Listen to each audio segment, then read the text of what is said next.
If you're that guy and you just came off a draw, I think rematching will be the most competitive thing to do as an athlete. With the Jake Paul situation, is like it's a money grab fight. Davis was in a bit of a hole, and he gets an opportunity to fight Jake Paul for $200 million or whatever. I don't mind it at all. As long as Gervonta Davis comes back to the world of boxing after he gets done with this, hey man, you got your money, no word.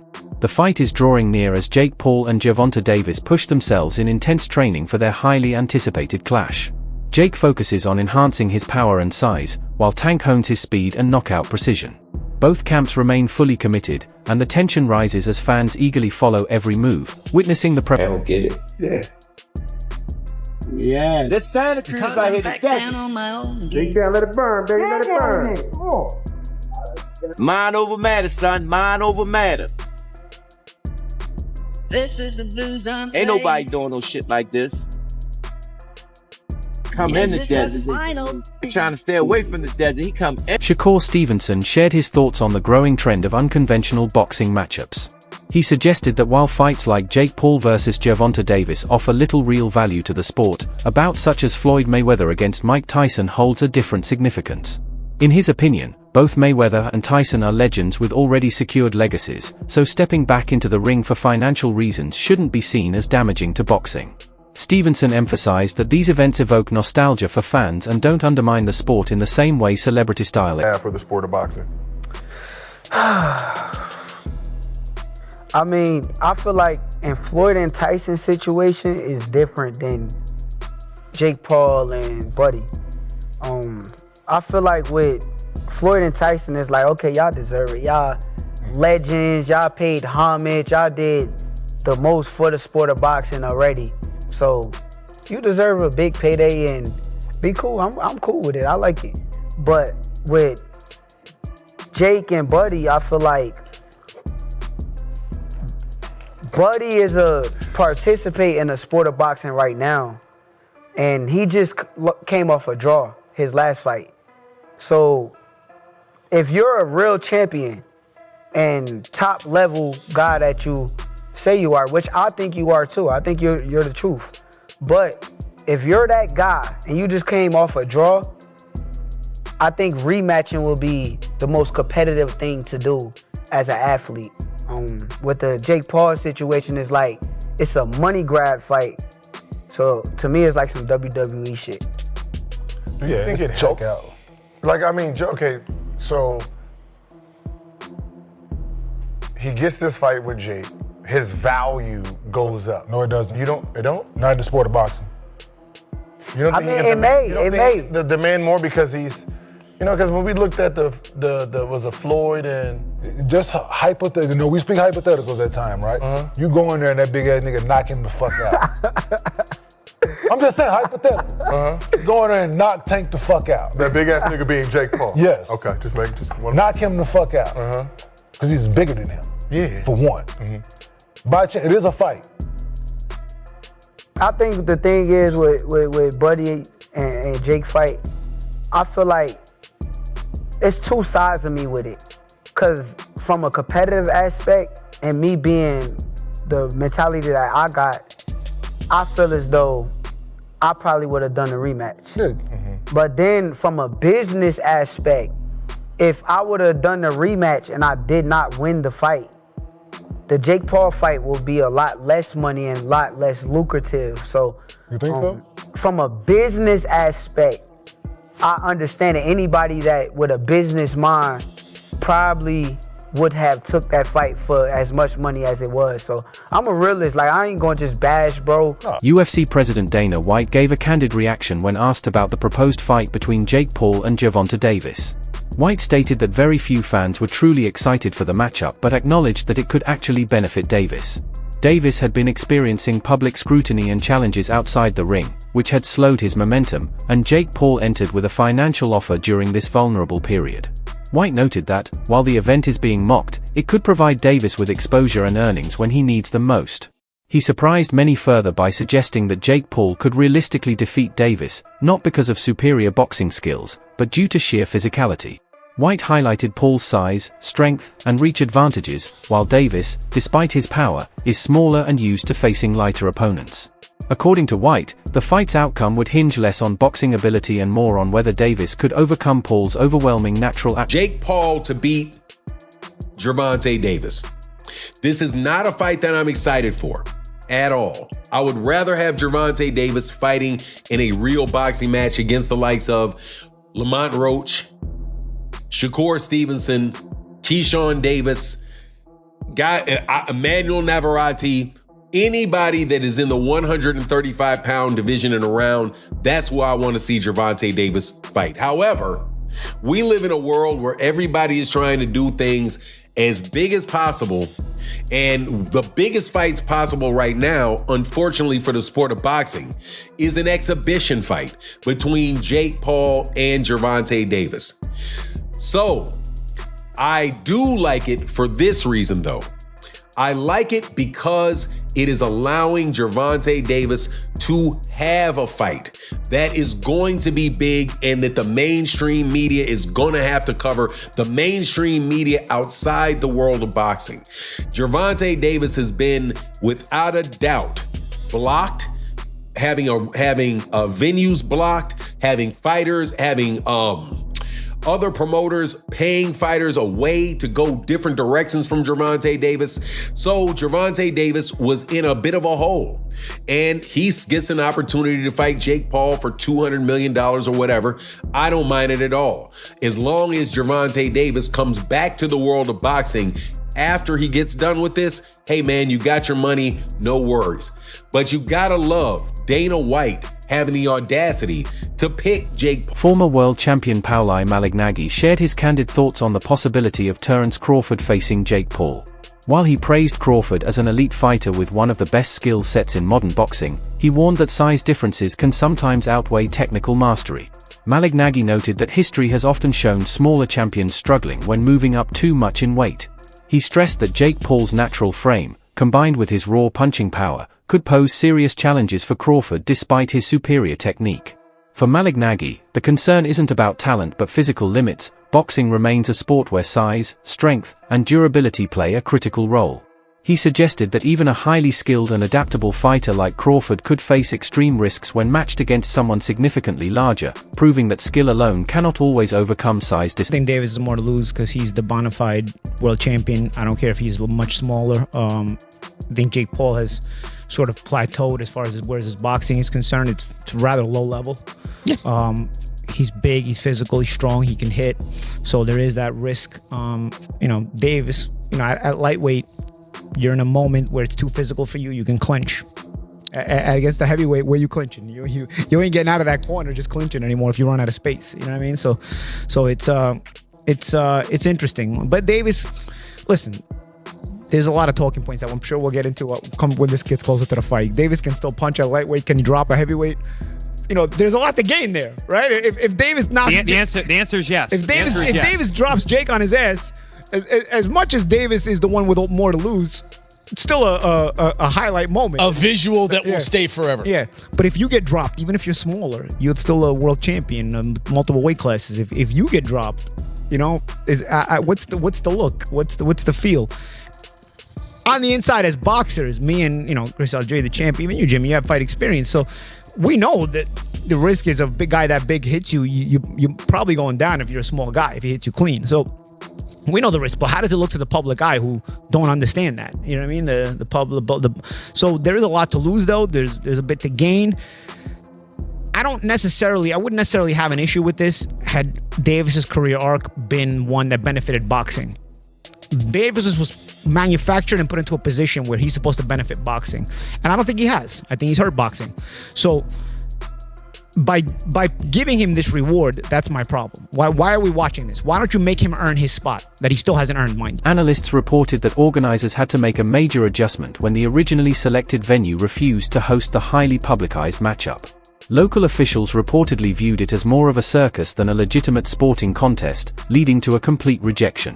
The decision surprised many, as the initial location was considered perfect for drawing a large crowd and generating significant revenue. Rather than delaying or cancelling the fight, promoters quickly sought an alternative site willing to embrace the spectacle. Within days, they secured a new venue, ensuring the event would go ahead as planned. However, the sudden change has sparked criticism over the fight's credibility. Critics argue that if such a prestigious arena declined it, the contest itself might lack true sporting value. Many now see the matchup as driven more by entertainment and financial incentives than genuine competition. The abrupt relocation has become a topic of discussion, highlighting the ongoing debate about whether these crossover fights truly belong in boxing. 35 pounds. Jake Paul is over 50 pounds heavier than Gervonta Tank Davis, and he's nearly a foot taller than Gervonta Tank Davis. So no sanction body wants to, and no commission wants to, should I say, I keep saying sanction body, no commission wants to sanction it. They don't want to be a part of it, as I told you guys. So they announced that the fight was going to take place November 14th in Atlanta at the State Farm Arena where the Atlanta Hawks play. And the Georgia Athletic Commission, he came out and he made a serious statement. And he let the world know that they falsely advertised this fight, okay? Because no commission won't sanction it to be a real boxing match, let alone they're not even interested in allowing it to be an exhibition. Okay? They don't even want it to be, they don't even want to be responsible for an exhibition of this magnitude, right? So he comes out and he says, the commissioner, head of the Georgia Commission, he comes out, he says, quote, I believe it's in the public's interest to know because they've been promoting something they should not have been promoting. It's the dumbest thing I ever heard. It's a money grabber, and I'm not okay with that. So they telling him it's just for the money. Retired champion Carl Froch weighed in by describing Jake Paul's career as primarily driven by money. Froch argued that Paul isn't pursuing boxing greatness but is instead focused on financial opportunities. He suggested that Paul chooses opponents based on who will attract the most attention and revenue, rather than seeking the toughest challenges. While Froch acknowledged that this approach is effective from a marketing perspective, he maintained that it hinders Paul from earning respect as a genuine competitor in the... He's mentioned me before, and there'll be people out there saying, oh, Carl Froch's talking about himself, he's after a payday. Listen, I'm not after a payday. I'm doing all right. There's no problems with my finances. But I'll take the fucking payday, of course I will. And I'll end Jake Paul with one punch. I'd go in there one-armed and beat this guy. He can't box. He's absolutely fucking useless, which we saw last night with Mike Tyson. Talking about Canelo Alvarez. I've not mentioned Canelo Alvarez because it's just laughable. Jake Paul, Canelo Alvarez. Can you imagine? I mean, if Jake Paul fancies that and he jumps in the ring with him, I will pay homage to him because fair play. If he jumps in there with Canelo Alvarez, he'll get absolutely fucking destroyed and it will be fast and it will be messy and it will be bad for his health as well, potentially. MMA star Nate Diaz dismissed the matchup entirely, stating that he didn't even want to make a prediction.